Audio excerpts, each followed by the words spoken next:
नमस्कार, आदाब, सत श्री अकाल। तो स्वागत है आपका अपने YouTube channel English with Sanju sir. इससे पिछले वीडियो में हमने हमारे पार्ट्स ऑफ द स्पीच ख़त्म कर लिए थे और आज हम स्टार्ट करने जा रहे हैं सेंटेंसेस। दोस्तों, मैं आपको एक बात बताना चाहता हूँ कि काफ़ी लोगों के मुझे पर्सनली मैसेज आए कि सर आप वीडियो ज़्यादा लंबी ना बनाएं, उस वजह से व्यूज़ नहीं आएंगे आपके वीडियोज़ पर। तो दोस्तों, मुझे व्यूज़ की कोई परवाह नहीं है, व्यूज़ आए चाहे ना आए। जिसमें सही में कुछ सीखना है जिसने, और सही में अगर उसे कोई कंटेंट चाहिए तो वो ये वीडियो ज़रूर देखेगा, चाहे ये वीडियो 1 घंटे की हो, चाहे 2 घंटे की, चाहे 3 घंटे की हो। तो मैं ज़्यादा टाइम पे विश्वास ना करूँगा, इसीलिए दोस्तों मैं अभी तक जो है काफ़ी शॉर्ट वीडियोज़ बना रहा था, लेकिन मुझे भी लगा कि शायद कहीं न कहीं जो ये वीडियोज़ है बहुत छोटी-छोटी बन रही है और लोगों को जो है कंटेंट वो पूरी तरह मैं प्रोवाइड नहीं करा पा रहा हूँ। तो मैं इस बात से कब काफ़ी दुखी था और आज मैं आपको अपने पूरे दिल से, पूरी बिल्कुल शिद्दत से, जितनी भी चाहे 1 घंटे की वीडियो हो जाए, लेकिन मैं वीडियो पूरी बनाऊँगा और पूरा एकदम से ए टू जेड पूरा जितना भी हमारा कंटेंट होगा वो मैं सारा आपको प्रोवाइड करवाऊँगा। सब कुछ ए टू जेड बिल्कुल बेसिक से आपको सब कुछ बताऊँगा। तो आइए वापस आते अपने टॉपिक की तरफ। तो आज हम करने जा रहे हैं सेंटेंसेस के बारे में। इससे पिछले हमने पार्ट्स ऑफ स्पीच के बारे में पढ़ा।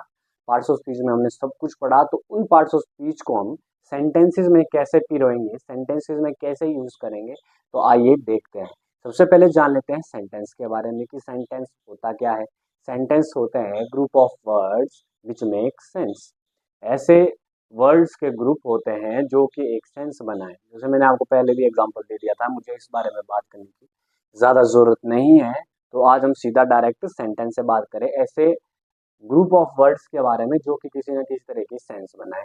तो बात कर लेते हैं सेंटेंस के बारे में। तो सेंटेंस हमारे पास होते कितने हैं, आइए देख लेते हैं। सेंटेंस हमारे पास कितने होते हैं, सेंटेंस कितने होते हैं। सबसे पहला आता है हमारा असर्टिव।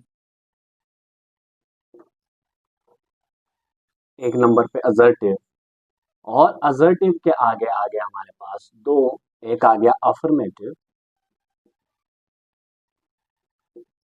और एक आ गया नेगेटिव। ठीक है दोस्तों, अफर्मेटिव और नेगेटिव। ठीक है, अब कर लेते हैं दूसरे की बात। दूसरा, मान लो इंटेरोगेटिव। इसके आगे कोई सब पार्ट नहीं है। ठीक है, और तीसरा मान लो हमारा एक्सक्लेमेटरी।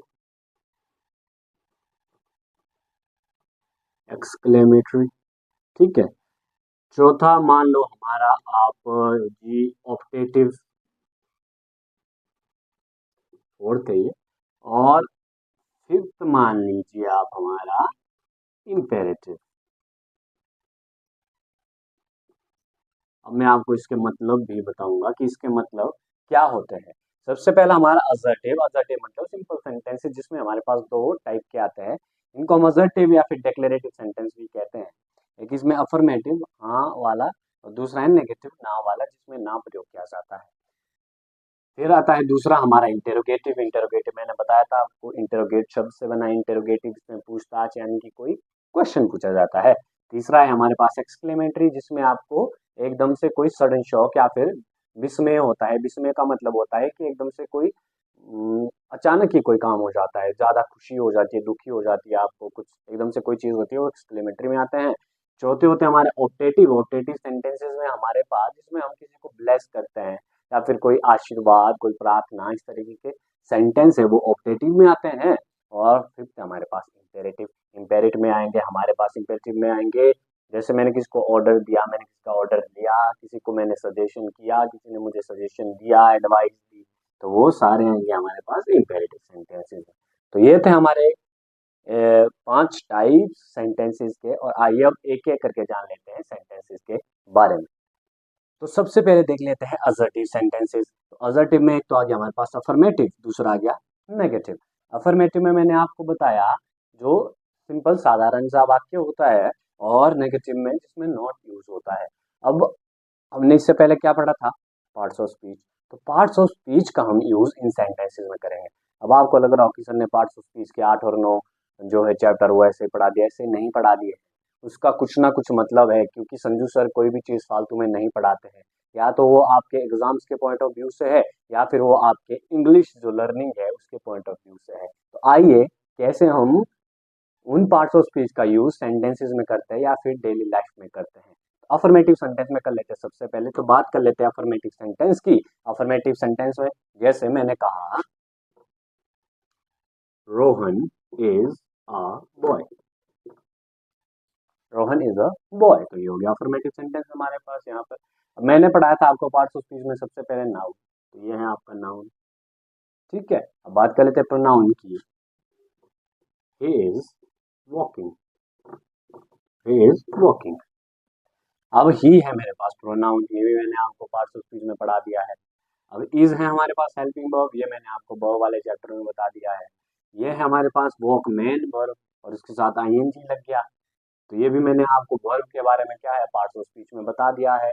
अब मैंने कहा था ना, जो भी मैंने चीज करवाई है उसका आपके आगे आने वाली चीजें कहीं ना कहीं कोई ना कोई लिंक जरूर है, तो ये वो लिंक है। ठीक है, अब तो चलिए अब बात कर लेते हैं नेगेटिव सेंटेंसेस की। He does not speak loudly. ठीक है, अब इसमें पार्ट्स ऑफ स्पीच का एक और चीज आ गई। अब आप वो मुझे बताएंगे कि क्या आई, बता सकते हैं आप लोग? तब तक आप कमेंट करिए। He does not speak loudly. अब इसमें हमारे पास आ गया नॉट, जैसे कि मैंने आपको बताया था नेगेटिव में हमारे पास क्या आता है, नॉट।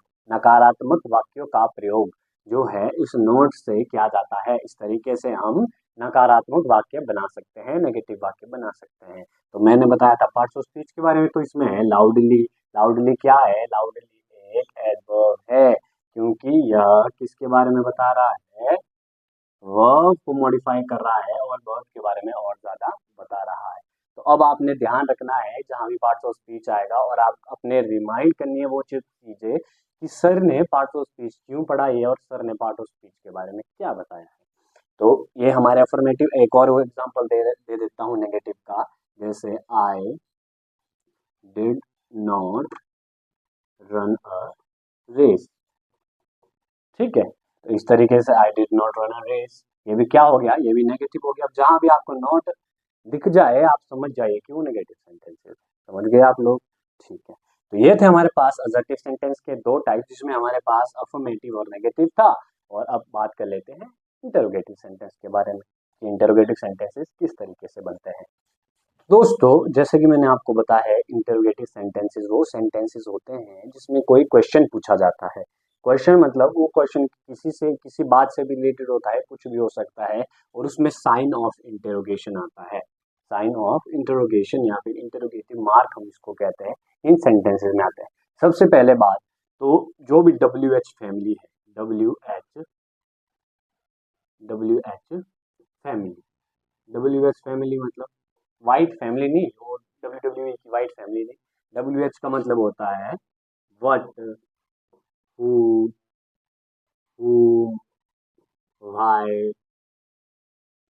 when, whose, या फिर हाउ।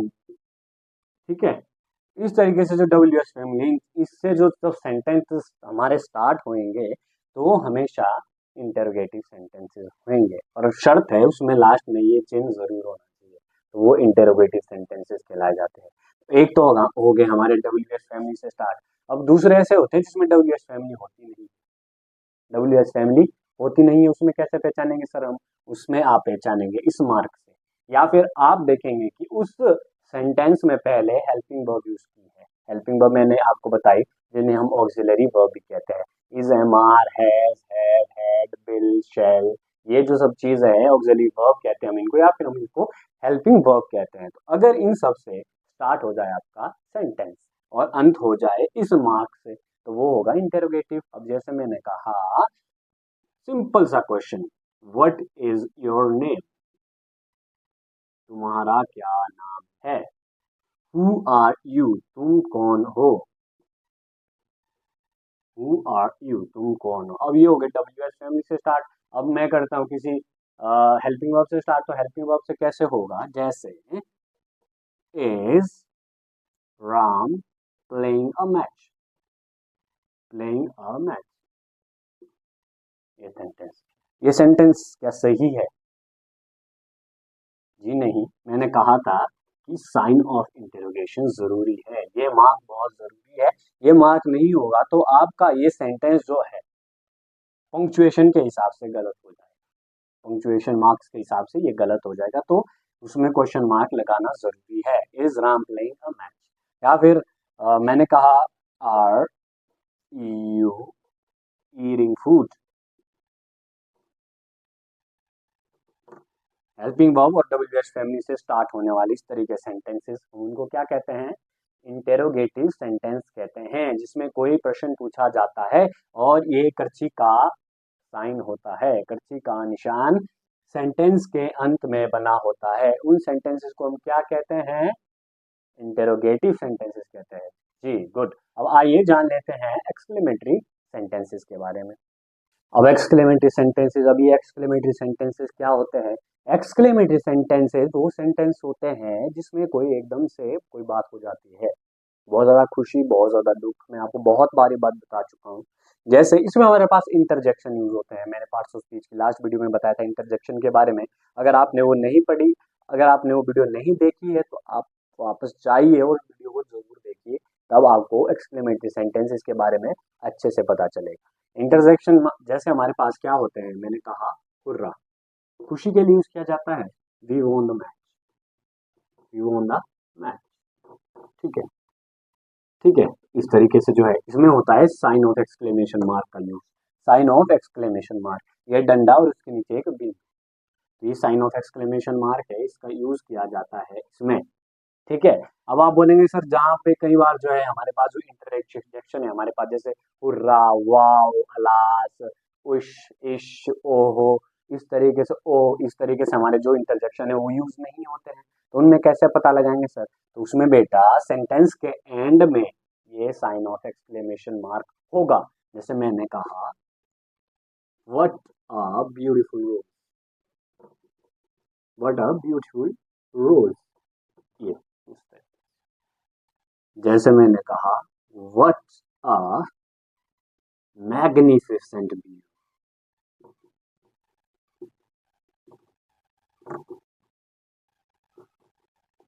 ठीक है।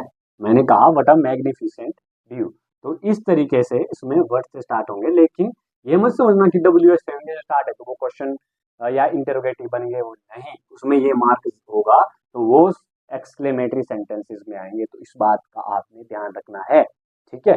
फिर हम कहते हैं कि एक्सक्लेमेटरी से हमको सिंपल सेंटेंस में बदलने हैं, तो वो कैसे बदलेंगे हम? जैसे मैंने कहा कि व्हाट अ ब्यूटीफुल रोज, तो हम उसको सीधा इट से स्टार्ट कर देंगे, इट इज अ ब्यूटीफुल रोज, बस बन गया सिंपल। व्हाट हटा के इट इज अ ब्यूटीफुल रोज कर देना, ये सिंपल बन गया, इतनी सी बात है। मुझे तुमसे प्यार है, जी नहीं, मुझे तुमसे प्यार नहीं है, मुझे इंग्लिश से प्यार है। तो इस तरीके से आपको भी धीरे धीरे इंग्लिश से प्यार हो जाएगा। इस तरीके से आप इंग्लिश की क्लासेस जो है डेली देखते रहिए।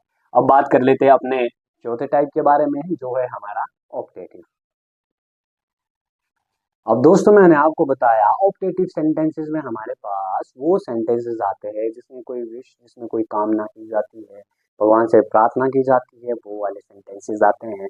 जैसे मे गॉड ब्लेस यू, ठीक है।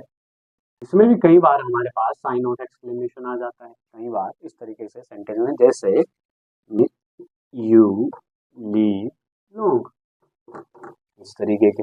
अब आप बोलेंगे सर इसमें भी तो सर साइन ऑफ एक्सक्लेमेशन आया है, तो बेटा इसमें कोई सडन शॉक नहीं है, ये आपको पहले ही पता चल रहा है। मैंने मॉडल में आपको बताया था कि जहाँ पे कोई प्रार्थना की जाती है, कोई रिक्वेस्ट की जाती है, इस तरीके के सेंटेंसेस, तो इसमें प्रार्थना की गई है, इसमें मैं यहाँ पर प्रार्थना के लिए प्रयोग किया गया है, विश के लिए, डिजायर के लिए प्रयोग किया गया है, ना कि यहाँ पर कोई सडन शॉक लगा है, इसमें हुआ है हमें। तो ये साइन ऑफ एक्सक्लेमेशन इसके लिए यूज किया गया है, विस्मय आदि बोधक के लिए नहीं। तो इसीलिए ये सेंटेंसेस हमारे पास ऑप्टेटिव सेंटेंस है। तो आइए अब देख लेते हैं अपना लास्ट टाइप जो है हमारे पास, इंपेरेटिव सेंटेंसेस। तो मैंने आपको बताया इम्पेरेटिव सेंटेंस के बारे में कि इम्पेरेटिव सेंटेंसेस में रिक्वेस्ट, ऑर्डर, इस तरीके के सेंटेंसेस आते हैं। जैसे open the door, open the door, order किया, ऑर्डर किया। अब मैं कहूँगा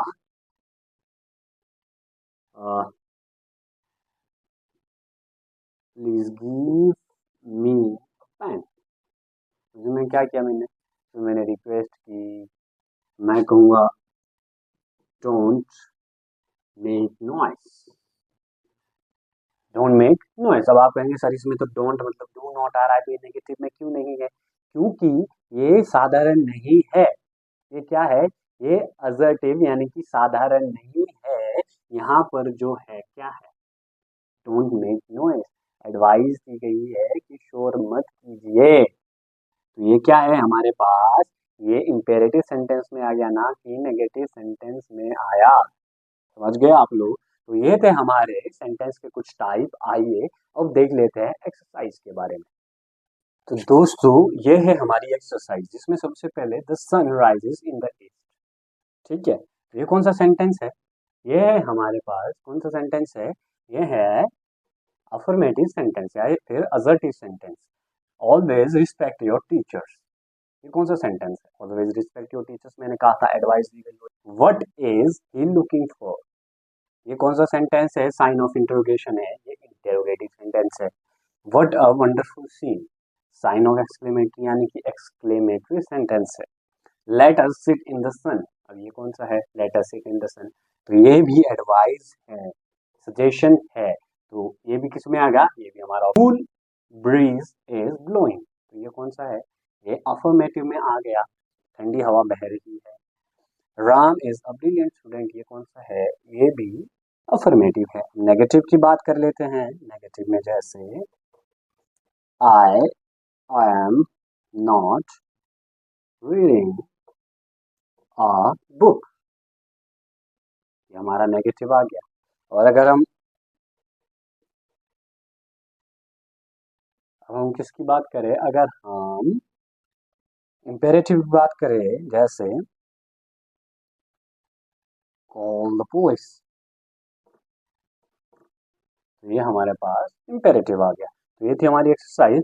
अब इस एक्सरसाइज में आपने कुछ और चीजें ढूंढनी है। ये है सेंटेंस के बारे में। इसके अलावा आपको क्या कुछ चीजें इसमें दिख रही है, क्या आप मुझे बता पाएंगे? जितना भी हमने पिछली वीडियो में पढ़ा या फिर पार्ट्स ऑफ स्पीच की जो वीडियो में या फिर सीरीज में जो हमने पढ़ा, वो सब चीजें आपको कहीं ना कहीं इसमें मिल जाएगी। कैसे, किस तरीके से? आइए, द आर्टिकल, डेफिनेट आर्टिकल कीजिए, पढ़ लिया हमने। द, यहाँ पे भी डेफिनेट आर्टिकल कहाँ आता है बताया था, सन, मून, अर्थ, डायरेक्शंस के आगे आ गया है। ऑलवेज रिस्पेक्ट योर टीचर्स, इसमें लिख रहा है आपको कोई? इसमें नहीं है। What is he looking for, इसमें हमारे पास interrogative adjective what is he looking for, what आ गया है। व्हाट अ वंडरफुल सीन, इसमें क्या है हमारे पास? साइन ऑफ एक्सक्लेमेशन है यहाँ पर। और let us sit in the sun, in the sun फिर से यहाँ पे आर्टिकल आ गया है। अब यहाँ पर देखिए, a cool bridge is blowing, cool ये क्या है? ये है हमारे पास एडजेक्टिव, क्योंकि ये नाउन को मॉडिफाई कर रहा है, नाउन के बारे में और ज्यादा बता रहा है। कूल मतलब ठंडी हवा। ठीक है। Ram is a brilliant student, Ram कैसा है? ब्रिलियंट स्टूडेंट है। फिर से एक एडजेक्टिव आ गया, ब्रिलियंट मतलब प्रतिभाशाली छात्र है। अब आगे देख लीजिए, बस इतने में था। और call the police, call the police, ये तो हमारे पास इसमें तो कॉल द पुलिस यहाँ पे जो कॉमन नाउन है, मैंने आपको कहा था कि कॉमन नाउन जब इस तरीके से यूज़ किया जा सकता है तो उसके पहले भी द यूज़ किया जाता है। तो यहाँ पर भी हमारे पास एक आर्टिकल लगा है। तो ये थे हमारे आज सेंटेंस के बारे में, जिसमें हमने उसके टाइप्स के बारे में पढ़ा, किस तरीके से लिखे जाते हैं वो हमने पढ़ा, और हमने पढ़ा उसकी एक्सरसाइज के बारे में। तो इसी तरह बने रहिए हमारे साथ, और जल्दी लौटेंगे अगली वीडियो के साथ। तब तक बने रहिए इंग्लिश विद संजू सर। धन्यवाद।